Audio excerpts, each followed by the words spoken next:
Good morning, Vineyard. It's nice to see you. I'm glad that you joined us online. We're just going to take a moment and prepare our hearts for worship. So, Jesus, we just thank you for who you are. Lord God, we give you everything that we are. We give you the whole week, and we give you our families. And we just lay them before your throne, Lord God. And we ask, Jesus, that you would be pleased with our worship and that you would sing with us and through us. In Jesus' name. Everybody said, amen. So join us.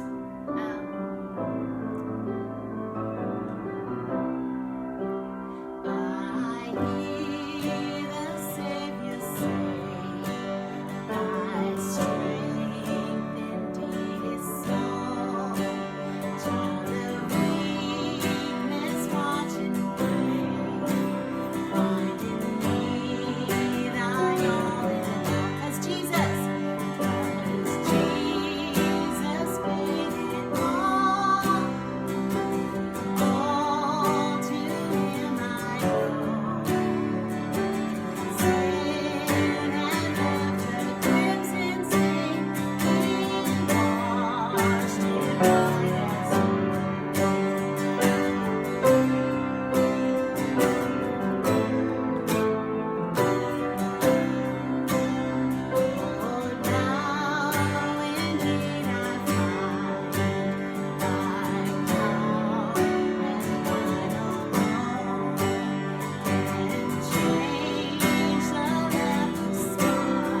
his throne, and he can man it. He can do it all. He can take it all.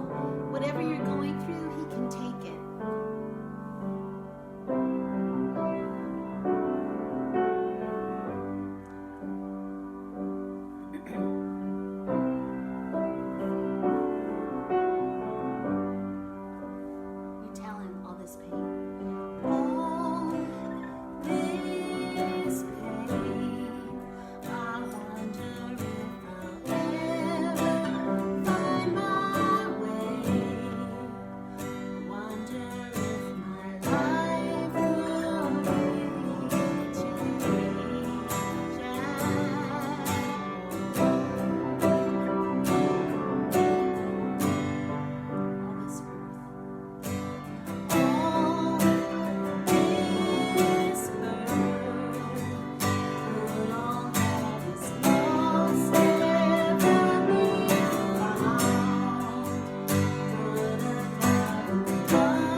Hello, Vineyard family. Welcome to Vineyard Longmont.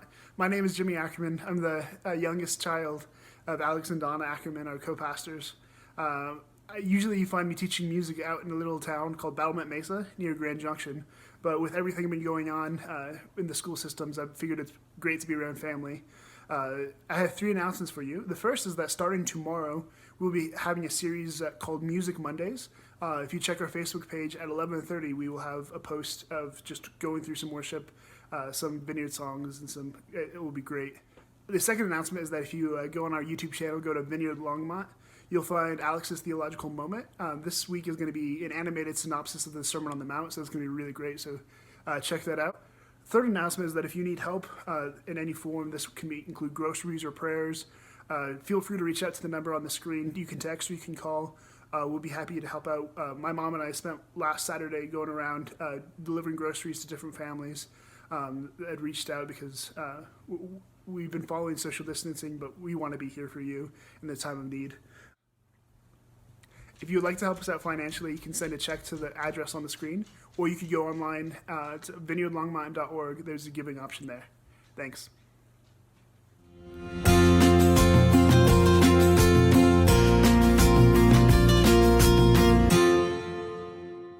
Hi, Alex Ackerman here. I'm one of the pastors at the Vineyard Longmont, and I welcome you to week 3 of a 14-week series from the Sermon on the Mount, Jesus' life message on how to live for Him.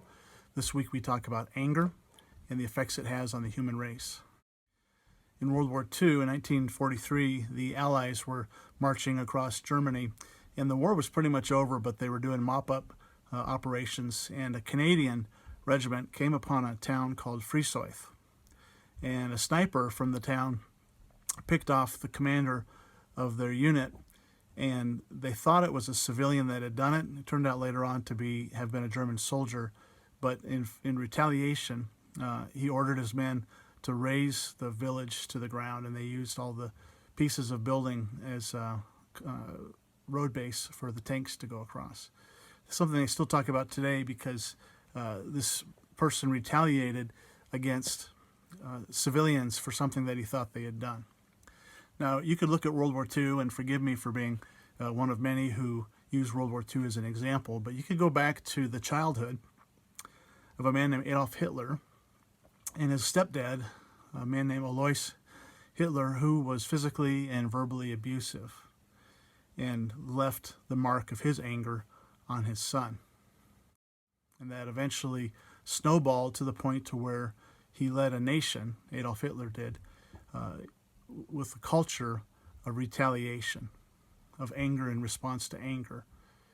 Estimates of the total casualties in World War II are anywhere between 70 and 85 million, and the casualties among civilians up in the 50 millions. So most of those casualties were non-combatants. Well, I was around 12 years old when probably for the umpteenth time, I stuck my tongue out at my sister. She was tired of it. She complained to my dad, and my dad just lost it. I remember him beating me, just flying off the handle completely, knocked me to the ground, told me to get up again so that he could knock me over again, and he did. And I lay there on the ground, stomach hurting, crying. My sister, horrified of what she felt she had caused. And this was kind of a defining moment for me and for several of the siblings that I grew up with. Well, how does somebody carry a memory like that through their life? Many of us are victims of anger. Some of us have experienced much worse things than that, others not so much. All of us feel anger. All of us have experienced the wrath of others. I want you to pause for just a moment and just give thought to one defining moment in your life where you were victimized by somebody else's anger and how it impacted you.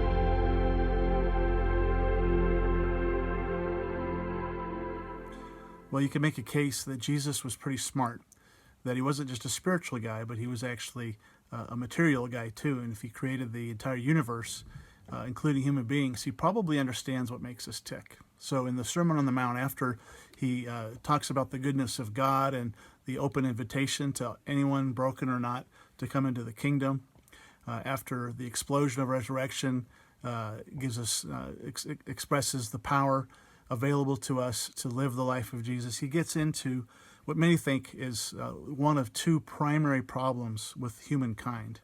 And of course, these are the first two subjects that he addresses in the sermon. The first one being anger or murder.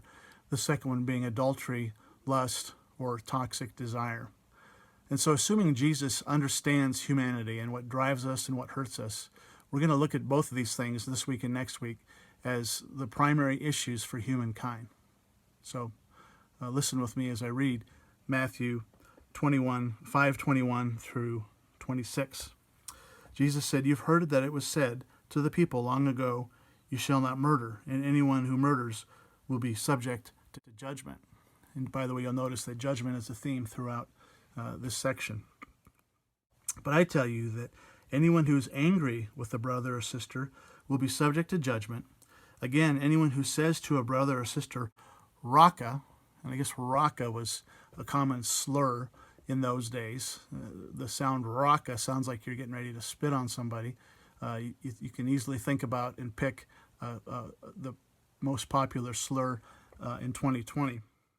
"Anyone who says that to a brother or sister is answerable to the court. And anyone who says, 'You fool,' will be in danger of the fire of hell. Therefore, if you are offering your gift at the altar, and there remember that your brother or sister has something against you, leave your gift there in front of the altar. First go and be reconciled to him. Then come and offer your gift. Settle matters quickly with your adversary who is taking you to court. Do it while you're still together on the way, or your adversary may hand you over to the judge, and the judge may hand you over to the officer, and you may be thrown into prison. Truly, I tell you, you will not get out until you have paid the last penny." Judgment for calling somebody a slur. Judgment for calling somebody a fool. What's Jesus getting at here? Well, he's really redefining murder by going to its source. Think of murder as a substance inside every human being, generally only expressed through what we call anger. But even anger, as we know, is a form of violence. That's why it hurts when someone's angry with us, even if they haven't done anything physical to add to it. In both of these cases, Jesus is saying, do something about it. The first one is if someone's offended with you while you're getting ready to do an act of worship, you should stop that act of worship kind of before the judge of the universe and go make it right with that person. Now, people have a hard time with this because it says if someone has a problem with you. And if you're like me, you think, well, if someone has a problem with me, that's sort of their problem, not my problem. But there's a question or an issue of judgment if someone has an issue with you. The second one is also about someone having an issue with you because they're taking you to court. And apparently they have a case against you because Jesus says if you make it to court in front of the judge, then you're liable to end up from the judge to the officer and from the officer into the prison. Again, a judgment for both cases. What he's exhorting here is a resolution to anger. Now, when something happens, when there's a conflict, people tend to have one of two responses. They tend to fight, direct response, retaliation, as I referenced in World War II, an extreme example of that. Sometimes they fight back, but they do it subtly. It's called being passive-aggressive, but it's still a direct response. It's just more sneaky, hoping you don't have to deal with the repercussions of your retaliation. Or there's the more common response, which is flight. Flight is where you simply withdraw. So many of us live lives of withdrawal because we're avoiding people, in some cases, many, many people who have hurt us and who we simply don't want to deal with. Jesus calls this offense, and it's one of the fruits of anger. Well, Jesus offers a third option beyond fight or flight, and the third option that he offers, and many have discovered, is the option of resolution. You see, God in himself is a divine community, Father, Son, Holy Spirit, who've been together throughout eternity, best friends. And following Jesus is simply an invitation into this community that already exists. As you draw others into the community, you have to be reconciled to them. There's no such thing as a community of isolated individuals. And so what Jesus is looking for here is option 3, resolution. Now, it's hard to resolve conflicts, particularly when you feel you've lost something and you may lose something further if you approach that person or that situation again. Here's the key or the hinge to the entire Sermon on the Mount. It's actually found in verse 7-11. And it talks about the goodness of God, that he's a good father who gives good gifts to his children, and that we can ask God and he will take care of our needs. So let's explore that thought for a minute. You've been wronged. You've had something taken from you, whether it was a feeling of safety or health or emotional security, or maybe you've actually had something stolen from you. You can retaliate, you can withdraw, or you can resolve. How does one functionally resolve without becoming codependent or being walked on? Well, the answer is you go to God. You go to the good Father who has good gifts to those who ask. And so what's been stolen from you? I asked you earlier to think of a moment when you experienced the wrath or anger of somebody else, and ask yourself the question, what was taken from you at that moment? And then ask a follow-up question. Can God give to you what was taken at that time? Can he give you something to refill and perhaps overflow what was lost when you were victimized in that way?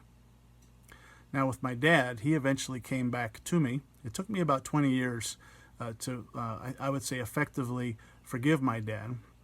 It shouldn't have taken nearly that long, but a key part of that process for me was my dad coming to me and offering healthy, affirming relationship. It wasn't until my 40s that I would say I was past some of these issues from my childhood, and I'm pleased to say that I have a great relationship with my dad. At least I think I do. I don't know how he feels about it. I think he feels that way too. He's 92 years old, and it's one of the blessings of Jesus working actively in our lives is resolution or reconciliation. I'm at peace with him now.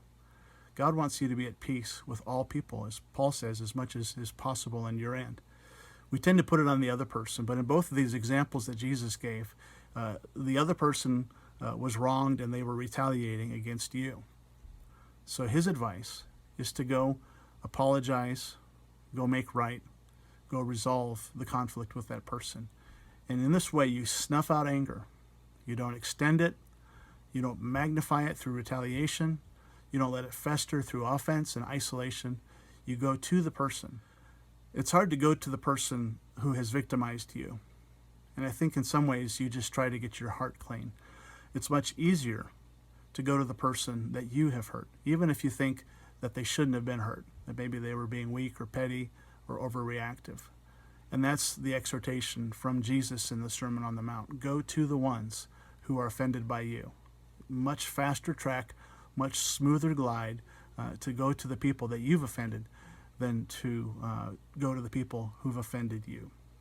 So next week we talk about the second huge theme in the Sermon on the Mount, the theme of our toxic desires and how we truly get our needs met. Encourage you to go to our YouTube or Facebook and look at the animated version of the Sermon on the Mount. It's about 10 minutes long, and it'll give you an overview of what we're doing through this series. God bless and have a great day.